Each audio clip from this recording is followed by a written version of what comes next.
आणि या महत्त्वाच्या बातम्या पाहिल्यानंतर आता या बुलेटिनमध्ये पाहूयात 25 मिनिटात 50 बातम्या। हवामान विभागाने दिलेल्या अंदाजानुसार राज्याच्या विविध भागात अवकाळी पावसाची शक्यता आहे। काही ठिकाणी गारपीट देखील होण्याचा अंदाज आहे। नागपूर विभागात तर 4 दिवस गारांसह अतिवृष्टीचा इशारा हवामान विभागाने दिलाय। नाशिकमध्ये मुसळधार पावसाला सुरुवात झाली आणि नाशिकच्या शहरी आणि ग्रामीण भागात विजांच्या कडकडाटासह अवकाळी पाऊस सुरू आहे। द्राक्ष, गहू आणि हरभरा पिकाचं नुकसान होण्याची शक्यता आहे। जळगावात भुसावळसह यावल मुक्ताईनगर परिसरात अवकाळी पावसानं हजेरी लावली आणि विजांच्या कडकडाटासह मुसळधार पाऊस सुरू आहे। या अवकाळी पावसामुळे मका, गहू आणि केळी पिकांचं नुकसान झालंय। सोलापुरात ढगांच्या गडगडाटासह मुसळधार पाऊस सुरू आहे आणि पावसामुळे सोलापुरातील अनेक ठिकाणी वीज पुरवठा खंडित झालाय। या अवकाळी पावसाचा परिणाम द्राक्ष आणि डाळिंब पिकावरती होतोय। शहापूरमध्ये विजांच्या कडकडाटासह रिमझिम पावसाला सुरुवात झाली आहे। शहापुरात सर्वत्र वातावरण ढगाळ असून शेतकरी मात्र चिंतेत आहेत। जळगावात बुधवारी अवकाळी पावसानं हजेरी लावली आणि वादळी वाऱ्यासह होणाऱ्या पावसामुळे जिल्ह्यातील काही भागामध्ये वीज पुरवठा खंडित झालाय। गोंदिया जिल्ह्यामध्ये पुढचे 4 ते 5 दिवस वादळी वाऱ्यासह पावसाची शक्यता आहे। जिल्ह्यात ढगाळ वातावरण असून बळीराजा पुन्हा एकदा संकटात सापडलाय।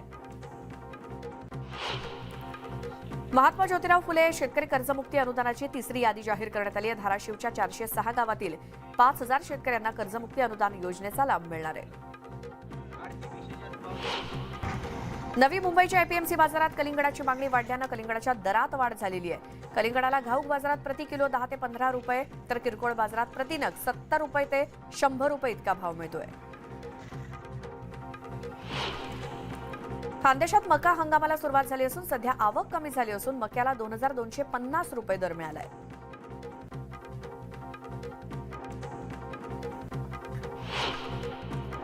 देशात खाद्यतेलाच्या विक्रमी आयातीनंतर मोहरीचे दर दबावात आहेत। मोहरीला सध्या 200 ते 300 रुपये दर मिळतोय। हमी भावापेक्षा कमी दर मिळाल्यानं शेतकऱ्यांची चिंता वाढली आहे। बाजारात सोयाबीनचे दर घसरले असून हिंगोलीसह राज्यभरात सोयाबीनला सरासरी 5000चा दर मिळतोय। छत्रपती संभाजीनगरमध्ये केवळ 121 शेतकऱ्यांनी हरभरा नोंदणी केली आणि उत्पादकतेसह ई पीक पाहणीतील अडचणींमुळे नोंदणीवरती परिणाम झाल्याची माहिती समोर आली आहे। जुन्या पेन्शन योजनेच्या मागणीसाठी सुरू असलेल्या कामबंद आंदोलनाचा आजचा 3रा दिवस आहे। बेमुदत संपामुळे अनेक रुग्णालयात रुग्णांचे हाल होत आहेत तर सरकारी कार्यालयातील कामकाज ठप्प झालंय। नागपूर महापालिकेतील संपावरती असलेल्या 219 कर्मचाऱ्यांना प्रशासनानं नोटीस बजावली। त्यामुळे 75% कर्मचारी कामावरती परतण्याचा अंदाज असून आजपासून पालिकेचं कामकाज सुरळीत होण्याची शक्यता आहे। महाराष्ट्र राज्य महानगरपालिका, नगरपालिका, नगरपरिषद, कामगार कर्मचारी संघटना फेडरेशन यांनी संपातून माघार घेतली असून उपमुख्यमंत्री देवेंद्र फडणवीस यांच्याशी चर्चा झाल्यानंतर हा निर्णय घेण्यात आला।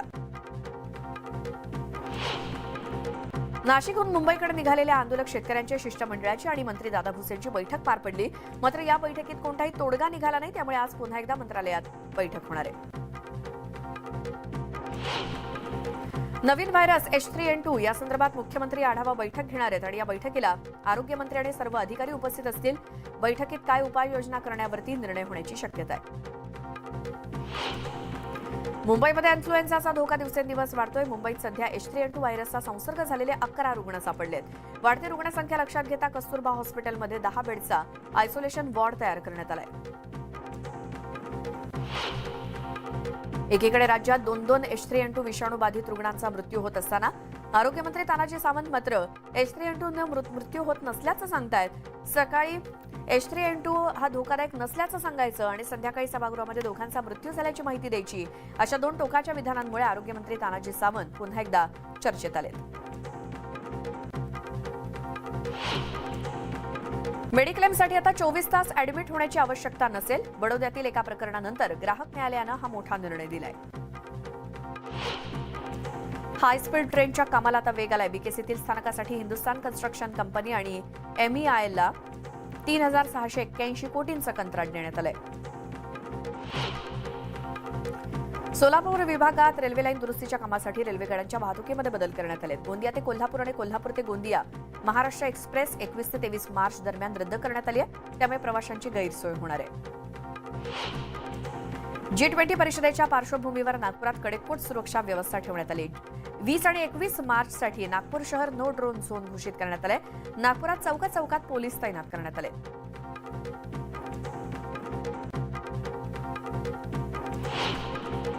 धाराशिवमध्ये 55 विविध गुन्ह्यांमधील 25 आरोपींना अटक करण्यात पोलिसांना यश आले. 6 ते 13 मार्च दरम्यान धाराशिव पोलिसांनी आरोपींना पकडण्यासाठी विशेष मोहीम राबवली होती. शिस्तभंगाची कारवाई प्रकरणी अॅडव्होकेट गुणरत्न सदावर्तेंना उच्च न्यायालयानं अंशतः दिलासा दिलाय. सदावर्तेंवरील आरोप महाराष्ट्र गोवा वकील संघटनेला गंभीर वाटत असले तरी आपल्याला ते गंभीर वाटत नाही अशी टिप्पणी उच्च न्यायालयानं केली आहे. तसंच सदावर्ते यांच्या विरोधातील 2 पैकी 1 तक्रार फेटाळून लावण्याचे आदेश संघटनेला दिले. महाराष्ट्र सागरी मंडळानं ठाणे खाडी, वसई खाडी आणि उल्हास नदी एकमेकांना जोडून मुंबई, वसई, ठाणे, कल्याण आणि नवी मुंबई अशी वर्तुळाकार जलवाहतूक सेवा सुरू करण्याचा निर्णय घेतलाय. यासाठी 424 कोटी रुपयांची तरतूद करण्यात आली आहे. पालघर, वसई आणि विरार शहरामधून मुंबईला जलद गतीनं जाता यावं यासाठी वैतरणा तसंच भाईंदर खाडीजवळ 3 नवीन पूल उभारण्याचे निर्देश मुख्यमंत्री एकनाथ शिंदेंनी दिले. तसंच शहरातील अंतर्गत वाहतुकीचा प्रश्न सोडवण्यासाठी रखडलेल्या 12 उड्डाणपुलांचं काम तातडीनं सुरू करण्याच्या सूचनाही शिंदेंनी दिल्या. 2024 मधील जानेवारीच्या 3ऱ्या आठवड्यात राम मंदिराचं काम पूर्ण होऊन भगवान श्रीरामाची प्रतिष्ठापना होणार असल्याची माहिती श्रीराम जन्मभूमी ट्रस्टचे कोषाध्यक्ष गोविंद देवगिरी महाराज यांनी दिली. आणि त्यामुळे आता भाविकांना दर्शनासाठी मंदिर कधी खुलं होणार याची प्रतीक्षा अखेर संपली. उपनगरीय लोकल आणि मेल एक्सप्रेस रेल्वे गाड्यांमध्ये गुन्हेगारी हालचालींवरती लक्ष ठेवण्यासाठी रेल्वे सुरक्षा दलाच्या जवानांच्या गणवेशावरती आता बॉडी कॅमेरा लावण्याचा निर्णय घेण्यात आलाय. येत्या महिनाभरात हे 40 कॅमेरे मुंबई विभागात दाखल होतील. सोलापूर विद्यापीठाच्या 278 कोटींच्या अंदाजपत्रकाला अधिसभेकडून मंजुरी मिळाली आहे आणि या अंदाजपत्रकात विद्यार्थी विकास आणि संशोधनासाठी भरीव तरतूद करण्यात आली आहे. सरकारी नोकऱ्यांचं खासगीकरण करण्याच्या निर्णयाचा विधिमंडळामध्ये तीव्र पडसाद उमटले. कंत्राटी भरतीमुळे सरकारमधील गोपनीय माहिती बाहेर जाण्याचा मोठा धोका असून या निर्णयामुळे तरुणांमध्ये संभ्रम आणि संताप असल्यामुळे सरकारनं हा निर्णय तातडीनं मागे घ्यावा अशी मागणी विरोधकांनी केली. शिंदे यांच्या नेतृत्वाखालील गटाला खरी शिवसेना म्हणून मान्यता देणारा आणि त्यांना पक्षाचं धनुष्यबाण हे मूळ चिन्ह देण्याचा संपूर्ण तर्कयुक्त आदेश आपल्या अर्धन्यायिक अधिकारातून दिला असं निवडणूक आयोगानं सर्वोच्च न्यायालयात म्हटलं. राज्याच्या सत्ता संघर्षाच्या सुनावणीचा या आठवड्यातला आजचा 3रा दिवस आहे. जर वकिलांचं रिजॉइंडर आज संपलं तर खंडपीठासमोरची सुनावणी पूर्ण होईल.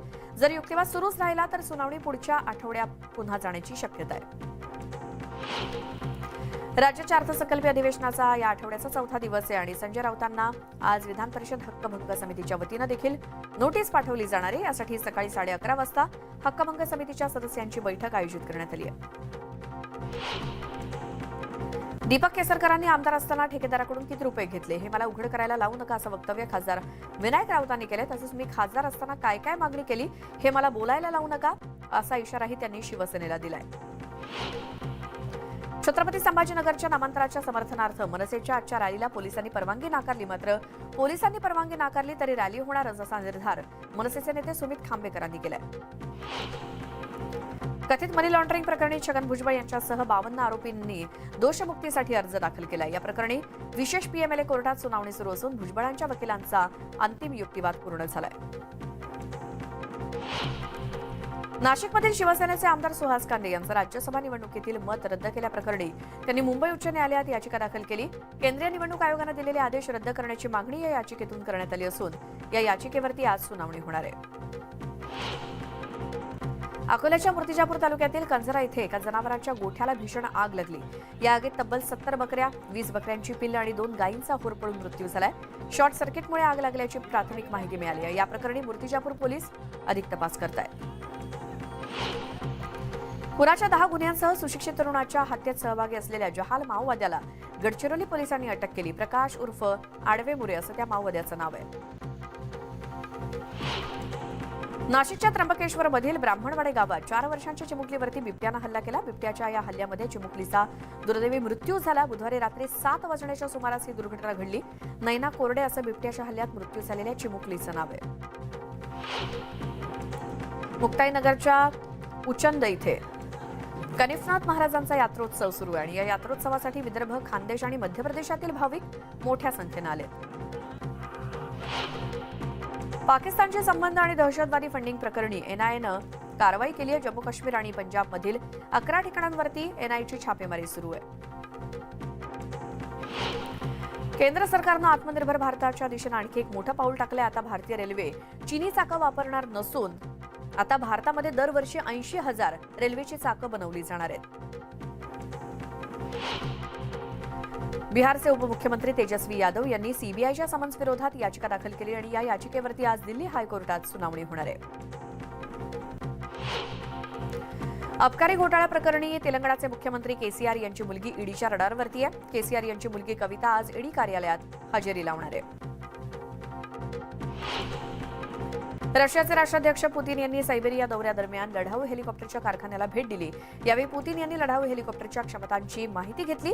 तसंच या लढाऊ हेलिकॉप्टरमधून उड्डाण सुद्धा केलं. रशिया आणि क्रिमियामध्ये मुलांना शस्त्रास्त्र प्रशिक्षण दिलं जात असल्याचा दावा युक्रेनच्या मीडियानं केलाय. शाळकरी मुलांना शस्त्रास्त्र प्रशिक्षण देत असल्याचा व्हिडिओ देखील युक्रेनकडून जारी करण्यात आलाय. आणि पाकिस्तानचे माजी पंतप्रधान इम्रान खान यांच्या अटकेवरती आज लाहोर उच्च न्यायालयात सुनावणी होणार आहे. इस्लामाबाद उच्च न्यायालयानं अटकेला स्थगिती देण्यास नकार दिला होता. त्यामुळे लाहोर कोर्टाच्या निर्णयाकडे पाकिस्तानी नागरिकांचं लक्ष लागलंय. कोविड-19च्या काळात कोरोनामुळे मृत्यू झालेल्यांच्या नातेवाईकांना आर्थिक मदत जाहीर करण्यात आली होती. मात्र अद्यापही रक्कम मिळालेली नाही आणि याबाबत विचारणा केली असता ऑनलाईन अर्ज मागवत आहोत असं उत्तर दिलं जात आहे. या प्रकरणी हायकोर्टात जनहित याचिका दाखल करण्यात आली असून त्यावरती आज सुनावणी होणार आहे. ब्रेकनंतर बुलेटिनमध्ये तुमचं स्वागत आणि पाहूयात आता एक सविस्तर बातमी. वर्ध्यातील खरांगणा कोंढाळी मार्गावरती वाघ मुक्त संचार करतानाची दृश्य समोर आली आहेत. आष्टीचे तहसीलदार सचिन कुमावत हे या मार्गावरून जात असताना रस्त्यावरती वाघ बसल्याचं त्यांना आढळलं. त्यांनी आपल्या मोबाईल कॅमेऱ्यात ही दृश्य चित्रित केली आहेत आणि या मार्गावरती नेहमीच वाघाचं दर्शन घडत असल्याचं स्थानिकांचं म्हणणं आहे. नमस्कार, मी प्राजक्ता तांडेल. बुलेटिनमध्ये एक महत्त्वाची बातमी पाहणार आहोत. शेतकरी आणि आदिवासी बांधवांचा मोर्चा राजधानीच्या वेशीवर धडकलाय. सलग 4 दिवस सुरू असलेल्या या मोर्चाची राजकीय चर्चा तर सुरूच आहे, पण या मोर्चाचं रोजचं नियोजन कसं असतं, हा मोर्चा कशा प्रकारे वाटचाल करतो, पाहूयात त्याविषयीचा हा रिपोर्ट.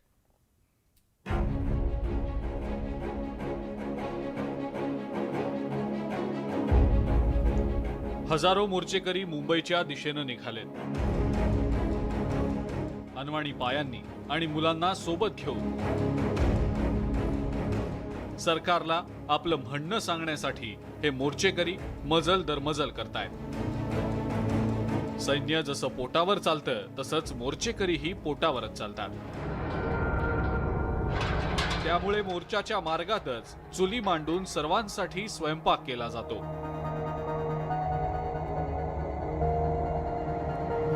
घरून आणलेला शिधा चुलीवर शिजवला जातो. सर्वांसाठी स्वयंपाक करणं तसं जिकिरीचं असलं तरी सर्वांच्या सोबतीनं हे कामही पार पडतं. भाजी, भाकरी आणि कांद्याचं जेवण सर्वांना दिलं जातं. ज्या कांद्यानं डोळ्यात पाणी आणलं तोच कांदा मोर्चेकऱ्यांच्या जेवणाला चव देण्याचंही काम करतोय. आम्ही कालपासून ह्या लॉंग मार्च मध्ये निघालो आहे. तुम्ही बघतच झालं आमचं जेवण कसं आहे. ह्या अशा पद्धतीचं जेवण करून हे आम्ही लढाई लढणार. शासन आमची असं काही खूप मोठी दखल घेऊन नाही राहिले. कुठं जेवणाची व्यवस्था नाही, कुठं नाश्त्याची व्यवस्था नाही, कुठं पाण्याची व्यवस्था नाही. आदिवासी माणसं हे खूप उन्हातानात पायी पायी चालतच आहेत. आता हे आमची स्वतःची सिदुरी खाऊन आणि मुंबईपर्यंत आम्ही धडकणार. पोटातला अग्निशांत केल्यानंतर पुन्हा मोर्चाची मार्गक्रमणा सुरू होते. दिवस असो की रात्र, मोर्चेकऱ्यांची पावलं काही थांबत नाहीत. ज्या अवकाळी पावसानं पिकं जमीनदोस्त केली तोच अवकाळी पाऊस मोर्चा सुरू असतानाही कोसळला. मात्र मोर्चेकरी इथेही थांबले नाहीत. मोर्चेकरी मुंबईकडे येत असताना बुधवारी दुपारी मुख्यमंत्र्यांकडून त्यांना बैठकीसाठीचं लेखी निमंत्रण मिळालं होतं. तुम्ही बैठक ठरवता त्यानंतर रद्द करता, तर पोरखेळ चालवला आहे का? म्हणून आम्ही असं म्हटलं की गंभीरपणे चर्चेचं निमंत्रण द्या, गंभीरपणे चर्चा करा. हा काही पोरखेळ नाही. महाराष्ट्रातल्या 12 कोटी जनतेचा हा प्रश्न आहे. जनतेचे प्रश्न सुटले पाहिजेत ही भूमिका घेऊन आम्ही चर्चा करू. मुख्यमंत्र्यांच्या जिल्ह्यात प्रवेश करत असताना मोर्चेकऱ्यांनी आदिवासी गाण्यांवर नृत्य करत जल्लोष केला. एकंदरीतच हजारो मोर्चेकरी त्यांच्या मार्गाचं नियोजन, जेवण आणि आरामासाठीची वेळ यांचं गणित जमवण्यात आयोजकांना यश आलेलं आहे. त्यामुळेच मोर्चेकरी शिस्तबद्ध पद्धतीनं पुढे जात असल्याचं पाहायला मिळत आहे. लक्ष्मण घाटोळ, न्यूज 18 लोकमत, ठाणे. आणि आता बातमी मुंबई आणि पुणेकरांच्या फायद्यासाठीची. मुंबई आणि पुण्यामध्ये अद्ययावत सीसीटीव्ही बसवणार असल्याची माहिती गृहमंत्री देवेंद्र फडणवीस यांनी दिली आहे. दुसऱ्या टप्प्यामध्ये सीसीटीव्ही बसवणार असल्याची माहिती फडणवीसांनी दिली आहे. तर दुसरीकडे पुणे आणि मुंबईमध्ये फेस रेकॉग्नाइज कॅमेरे देखील लावण्यात येणार असल्याची माहिती त्यांनी विधानसभेत दिली आहे. या दोन्ही शहरात मिळून 5837 कॅमेरे लावण्यात येणार असल्याची माहिती फडणवीसांनी विधानसभेत दिली आहे. तर दोन्ही शहरात 5837 कॅमेरे लावले जाणार आहेत. पुणे आणि मुंबईकरांसाठी ही महत्त्वाची बातमी. चेहरे ओळखणारे कॅमेरे आता पुणे आणि मुंबईमध्ये बसवले जाणार आहेत. गृहमंत्री देवेंद्र फडणवीस यांनी या संदर्भातली माहिती विधानसभेत दिलेली आहे. अतिशय मोठी आणि महत्त्वाची बातमी आपण पाहतोय. मुंबई पुण्यामध्ये आता सीसीटीव्ही कॅमेरे बसवणार आहेत, ज्यामध्ये फेस रेकॉग्नाइज होणार आहेत. दोन्ही शहरात 5837 कॅमेरे लावले जाणार आहेत, अशी माहिती गृहमंत्री देवेंद्र फडणवीस यांनी विधानसभेत दिलेली आहे.